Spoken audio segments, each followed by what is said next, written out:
capítulo de número 6, verso de número 7. Amém? Atos dos Apóstolos, capítulo 6, verso de número 7. Glória a Deus. Atos é depois de João e antes da Epístola aos Romanos. Atos capítulo 6, verso de número 7. Todos acharam? Digo amém. Amém. Leamos o versículo da Bíblia. E crescia a palavra de Deus, e em Jerusalém se multiplicava muito o número dos discípulos, e grande parte dos sacerdotes obedecia à fé. Amém? Assentai-vos em nome de Jesus. Amados irmãos, eu quero, da parte de Deus, trazer aqui alguns comunicados pelas quais estão dentro do texto que eu li, a qual vem tratando dos cristãos primitivos, isto é, os primeiros cristãos. A gente sabe que quando Cristo selecionou 12 apóstolos, que antes eram discípulos, isto é, alunos de Cristo, a primeira coisa que Cristo fez foi preparar os seus discípulos para o ministério futuro, ou para o ministério posterior. E uma das razões que Cristo prepara os discípulos para o ministério posterior é que ele retornaria à destra de Deus e deixaria os discípulos preparados para darem sequência na obra pela qual ele iniciou. Ou seja, os discípulos continuariam a obra que Cristo iniciou, mesmo porque Cristo Jesus sabia que ele não podia fazer a obra do Pai sozinho, porque Cristo, ele é um ser totalmente social, e todo ser social, ele não pode ficar sozinho para atender as demandas que ali representa como necessidade para eles atenderem. Então, Cristo, por ser totalmente social, ele precisava de ajudadores para que a obra de Deus fosse feita com excelência, com capricho e com responsabilidade. Sabemos nós que Cristo cumpriu 3 anos e meio no seu ministério, mas quando chega a hora de ele retornar à destra de Deus, os discípulos teriam que se virar para continuar a obra que Jesus iniciou. Cristo morreu e ao terceiro dia ressuscitou.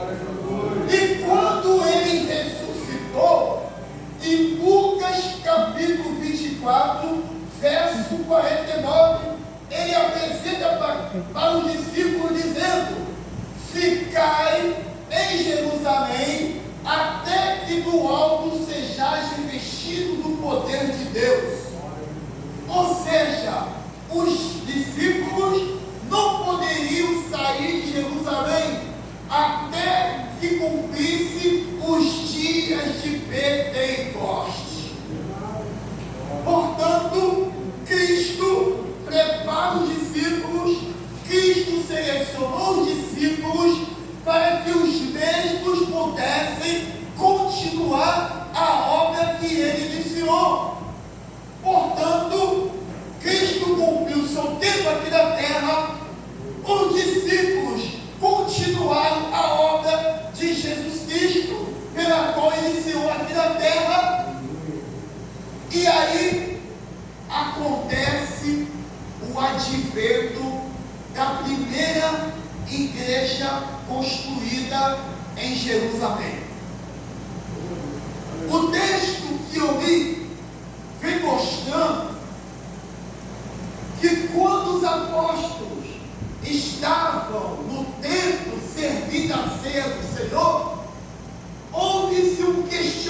de alguns. Alguns estavam murmurando, dizendo que os apóstolos não poderiam servir a ceia e cuidar da viúva e cuidar da palavra de Deus. Então chegaram-se em um denominador comum de que era necessário selecionar 7 diáconos cheios de sabedoria, de boas reputações e cheios do Espírito Santo. Tinham que ser de boa reputação, ou seja, ter bom testemunho diante da sociedade e diante da igreja. Sabedoria, que é a qualidade que inclui o bom senso, as atitudes e as ações corretas. Terceiro, cheio do Espírito Santo, isto é, frutos do Espírito. Tinha que ter essas 3 características para que pudesse atender a mesa e cuidar de viúva. Mas veja bem, quando os 7 diáconos foram separados para o ato serviçal da igreja, qual foi a manifestação dos apóstolos? Expuseram a mão sobre eles. Foram separados, foram preparados e depois receberam as mãos, a oposição das mãos dos apóstolos, para que a partir daí eles pudessem exercer um bom trabalho na igreja. Mas o versículo 7 é o ponto-chave, é o ápice da boa obra que se inicia em Jerusalém. E qual é o ápice da boa obra? É que a palavra de Deus crescia e aumentava o número de discípulos. Sabe que eu aprendo com esse texto? Que a prioridade da igreja primitiva de Jerusalém era o ensinamento da Bíblia. A Bíblia era a prioridade na igreja de Jerusalém.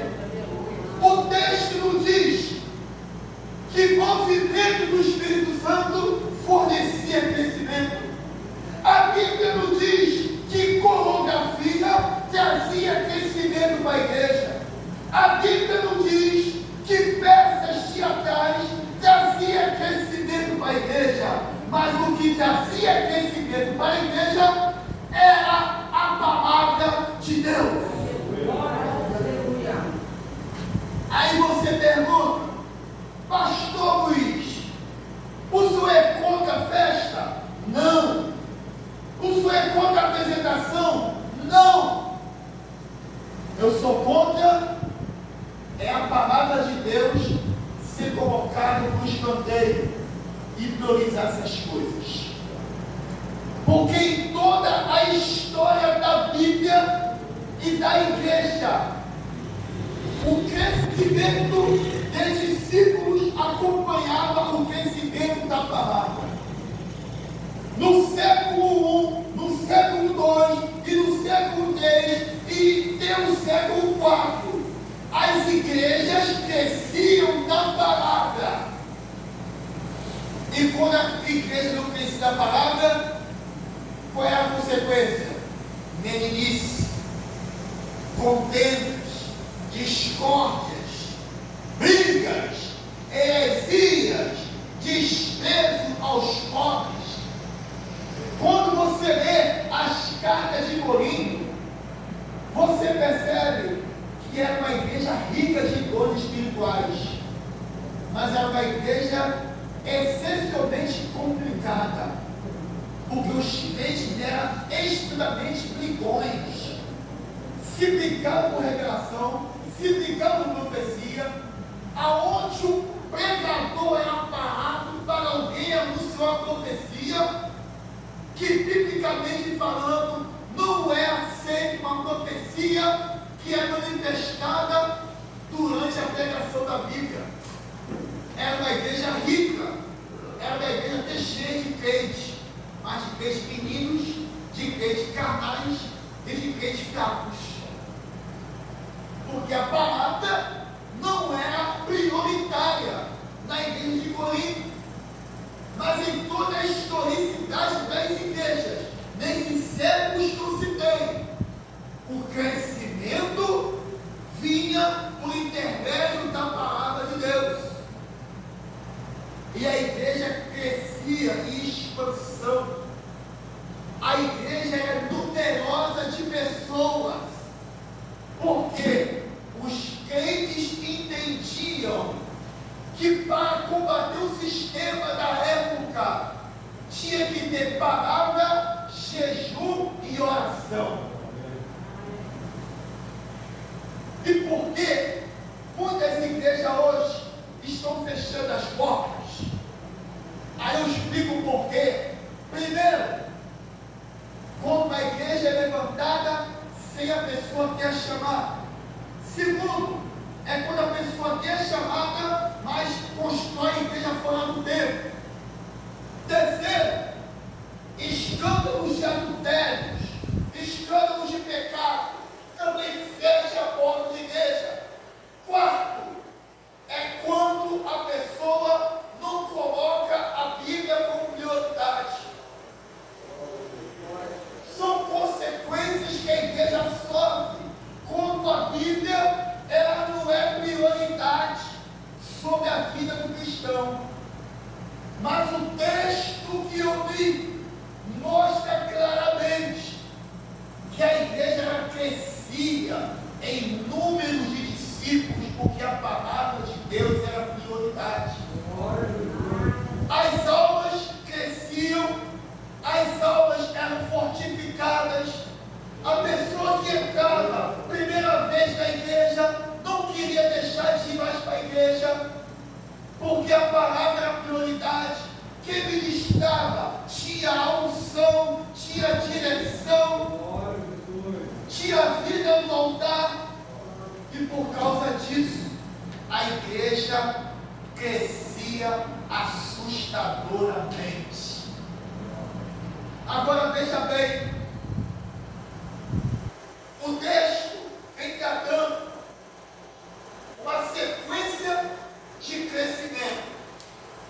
A palavra crescia, multiplicava o número de discípulos e até os sacerdotes obedeciam à fé. Quem ministra a Bíblia também obedece a mesma que está ministrando. Porque eu não posso pregar algo que eu não obedeço.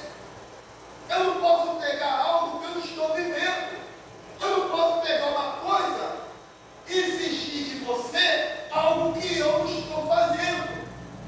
Porque a palavra ela cresce em conjunto. É o conjunto da obra que gera o crescimento da igreja. E para vocês terem uma ideia, desde o Antigo Testamento, os sacerdotes, eles tinham a vida deles pautadas na palavra.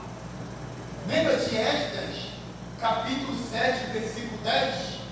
E Esdras preparou o seu coração para buscar a lei de Deus, isto é, para estudar e obedecer, para cumprir, botar em prática e para ensinar todos os estatutos de Israel. Para você ver a importância de um sacerdote da época buscava a lei, obedecia a lei e ensinava a lei. Eu não posso ensinar uma coisa que eu não pratico, e também não posso praticar uma coisa que eu não sou informado. Por exemplo, para você consertar o carro, você tem que ter informação de como consertar o carro, o conhecimento da peça, o conhecimento do defeito do carro, para depois você pegar e colocar em prática e futuramente até ensinar alguém a ser mecânico. O que vai acontecer? Se um curioso pegar um carro para consertar, ele pode consertar de maneira errada e os defeitos começarem novamente a serem apresentados. Da mesma maneira é quem pega a palavra de Deus. Se eu estou pegando algo que eu não sei, se eu estou pegando algo que não cumpro, mais cedo, mais tarde, alguém vai descobrir: poxa, o pastor pegou uma coisa, mas ele não está vivendo o que está pegando. O pastor está ensinando uma coisa que eu percebi que ele não sabe o que está falando. Ele está se perdendo no meio do discurso. Porque quem está parado aí sabe muito bem quando alguém está falando algo que é verdade e quando algo que é mentira. Porque não tem como enganar o povo. Mas aqui, os apóstolos, eles estavam preparados para ouvir a palavra de Deus. Porque tinha vidas que estavam ali sentados, que estavam ali ouvindo, que estavam ali sedentas de sentir o toque da presença de Deus. Porque, irmãos, uma das razões que a igreja crescia é porque a palavra ela fluía e veio no coração de quem estava escutando. Mas aqueles que não estavam escutando, a palavra entrava aqui e saía do outro lado. Lembra de Eutico, em Atos 20? Paulo, no extenso discurso à meia-noite, a palavra começava às 7 horas da noite e terminava à meia-noite. Eram 5 horas de palavra. O cenáculo estava cheio, as cadeiras ocupadas e o chão também. Mas Eutico preferiu ficar sentado na janela. Ele poderia ter sentado no chão, ele poderia ter ficado em pé, mas não poderia ficar na janela. Por quê? Janela não é lugar para ficar sentado. A janela serve exatamente para quê? O vento de fora refrescar o recinto. Ela não serve para sentar. E você pode ver, tem gente que senta na janela e até quando está com os olhos abertos, é sujeito a se deslocar e cair no chão. Que dirá dormir. Mas ele preferiu escolher um lugar inadequado para sentar, para ouvir Paulo pregar. E ele foi dominado pelo sono. E o sono fez ele dar queda até o chão. E a consequência foi quebrar o pescoço. Mas Paulo desceu, foi lá, deitou sobre ele, orou por ele, e o pescoço dele se direitou e ele voltou a viver. Foi misericórdia de Deus, porque ele foi prudente. Ele poderia sentar no chão, mas não sentar na janela, porque na janela você não tem apoio. Janela não te dá apoio para assento. E quantas pessoas elas estão sem assento porque estão sentados na janela? A janela te dá sono. A janela não te dá apoio. A janela pode provocar um desequilíbrio para você cair e se machucar. Por isso que quando nós vamos ouvir a palavra de Deus, a primeira coisa que temos que fazer: Senhor, repreende a dor de cabeça, repreende o sono, repreende a falta de concentração, porque Satanás, ele trabalha na palavra para você ter dor de cabeça, para você ter sono, para você ter desconcentração. E até falar mal de quem está pregando. O pregador está frio, o pregador está gelado. Não, é você. É você que está com problema e quer transferir o pregador. Por isso que Freud, o psicanalista, ele fala uma frase que verdade. O camarada está desligado com tudo, mas ele quer transferir a culpa dele para o pregador. Por que os outros no cenáculo tiveram sono? Por quê?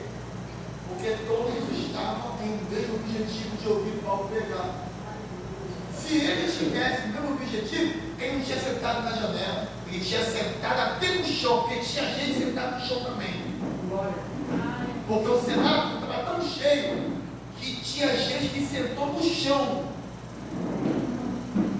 Porque Paulo arrastava multidões. Mas Deus, não, você está aqui na janela.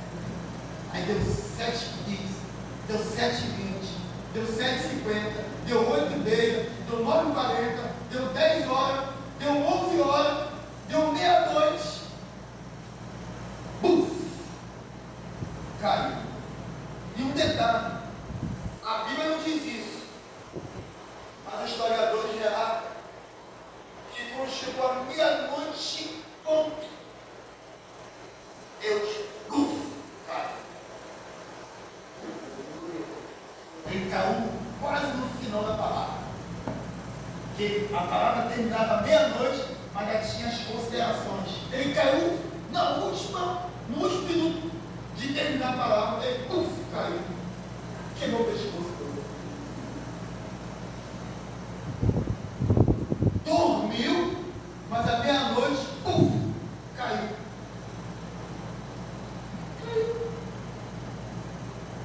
Porque escolheu o lugar errado para ouvir a palavra. Sentou no lugar errado.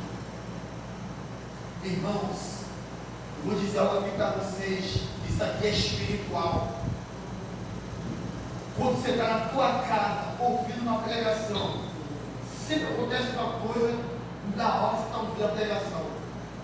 É telefone que toca, é vizinho que bate no teu portão. Às vezes você não está ouvindo nada. Ninguém te liga, ninguém manda mensagem e ninguém bate no teu portão. Mas quando você para para ouvir a palavra, sempre tem algo para atrapalhar a tua concentração. Eu lembro que quando eu comecei o ministério, era eu sentar para estudar a palavra, alguém ia na minha casa. Todas as vezes que eu pegava a Bíblia para ler, alguém ia na minha casa. Eu pensei, gente, eu tenho que escolher um lugar para me estudar a Bíblia, porque durante o dia não dá. Aí eu pensei na mesma madrugada, eu pensei, vou ter que passar a mesma madrugada, mesmo cansado, mesmo exaustivamente cansado, porque eu trabalhava, eu tinha que pelo menos selecionar uma horinha para a minha Bíblia, porque durante o dia eu não estava conseguindo ver, porque era alguém que batia no portão, era alguém que ligava, era alguém que ia se queixar. Por quê? O diabo, ele quer interferir a sua audição de ouvir a Bíblia. E uma das razões que naquela época o povo gostava de Bíblia foi porque o povo foi acostumado a ler a Bíblia e estudar a Bíblia. Como acontece aqui no Ministério do meu pai. O pastor Flávio, com todo respeito, quando iniciou o ministério aqui, ele iniciou ensinando o povo a Bíblia. Aqui sempre foi prioridade a Bíblia. E até hoje está sendo. Mas por que muito de ministério hoje não se está tendo mais estudo da Bíblia?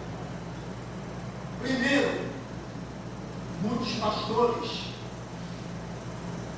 ficam com medo de perder membro e eles acabam estudando ensinamento porque tem medo de falar alguma coisa que o membro não gosta e o membro vai sair fora do ministério. Segundo, porque tem muito líder também que é preguiçoso. Tem muito líder que é preguiçoso. E tem uma outra máxima. Tem líder que ele não quer ensinar a pessoa a Bíblia porque ele tem medo de sombra.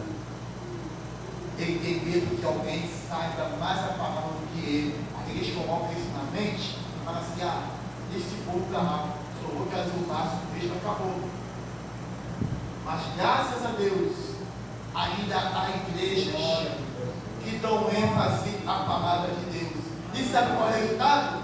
Igreja forte, igreja potente, igrejas que resistem ao pecado, que resistem ao sistema do mundo, que resistem a qualquer tipo de imundícia que há nesse mundo. Porque uma igreja forte, por intermédio da palavra, o pecado não entra. O ministério que dá ênfase à palavra, meninice não domina a mente do cristão. O ministério que prioriza a Bíblia é o ministério que entende o que é heresia e o que é palavra de Deus, a essência. E o ministério que dá ênfase à Bíblia, a salvação de almas. E eu creio que todas as palavras que for pregadas aqui nessa igreja, haverá crescimento de pessoas. Porque eu sei que Deus permite que as pessoas entrem aqui, porque precisam ouvir uma palavra de encorajamento, uma palavra de vitória, uma palavra de despertamento, uma palavra até de correção, porque a Bíblia diz que Deus corrige o filho que ama,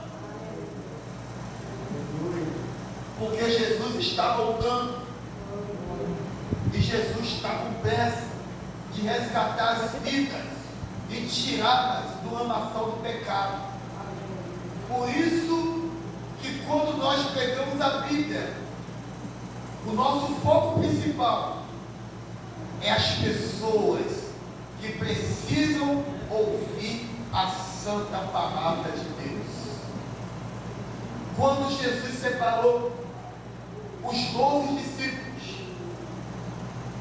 Jesus deu muita ênfase ao ensinamento. Reuniu os discípulos, subiu no monte das Oliveiras, entrava no cenáculo e dentro do templo para ensinar os discípulos acerca do reino de Deus.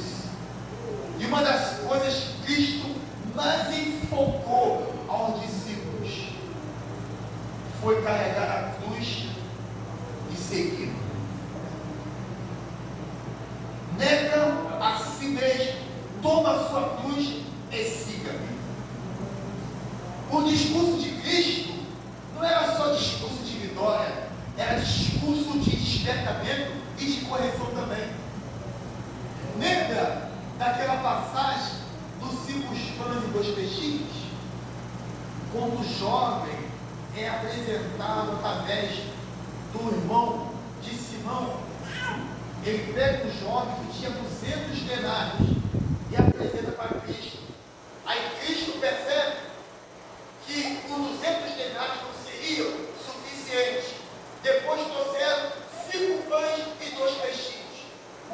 E Jesus multiplica para saciar quase 8.000 almas. Mas quando Jesus encheu a barriga daquela multidão, Jesus começa agora com o alimento espiritual. Começa a discursar, começa a pregar. Aí cada um vão sair dividindo. Saiu 1, saiu 2, saiu 400, saiu não sei quanto, restaram os 12. Aí Jesus, ironicamente, pergunta os discípulos: e vocês? Não vai acompanhar a multidão, não? Perdão, sempre aquele camarada de voz ativa, olhou para os seus amigos e olhou para Cristo e disse: Mestre, para onde iremos? Que só em Ti encontraremos palavras de vida eterna. O discurso era duro, o discurso era pesado, mas é um discurso que conduz à vida eterna. Irmãos, aprenda uma coisa que eu vou dizer para você: Deus não fica batendo nas pessoas o tempo todo, mas Deus também não mima ninguém. Tem muita gente e quer ser tratada como um recém-nascido, aonde o pai e a mãe botam a chupetinha na boca e dá uma dentro para ele tomar o leite. Tem cristão que quer ser tratado o tempo todo como criança recém-nascida. Deus não dá tratamento para ninguém dessa forma. Deus não é de ficar adulando a ninguém. Deus, ele corrige, Deus, ele te dá vitória, mas ele não é de ficar mimando ninguém. E sabe qual é o resultado de quem mima muito? Gera mau costume. Começa a dar para a criança só biscoito todo dia. E quando se for dar bolo para ela, tu, filho, você vai querer comer bolo. Foi mal acostumado a comer biscoito. Mesma coisa o crente. Quem acostuma mal é os homens, mas Deus não. A palavra de Deus não é para adorar a ninguém. Deus, ele te dá vitória, Deus atende a sua necessidade, mas quando ele tem para te dar um puxãozinho de orelha, ele te dá também, porque ele é pai e ele tem autoridade para corrigir o filho que ele ama. Pastor Fernando está aqui, mas já apanhou muito para estar aqui. Quando andava rebelde, não tinha profecia de bênção para mim não. Sabe qual era a profecia que falava para mim? Toma vergonha na sua cara e siga certa. Não tive moleza para estar aqui em cima do altar não. Porque eu sabia que eu não era mais inocente. Naum capítulo 1, versículo 3 diz que Deus não tem um culpado por inocente. Deus não trata o culpado como inocente. Deus não inocenta ninguém de culpado. Por quê? Porque Ele quer que você cresça em entendimento e essência. Por isso que nessa noite eu deixo essa mensagem para o teu coração. Que o crescimento de discípulos é por intermédio do crescimento da palavra. Quer crescer na graça e no conhecimento? Enfatiza a Bíblia como prioridade para a tua vida. Amém? Que Deus possa abençoar a todos em nome de Jesus.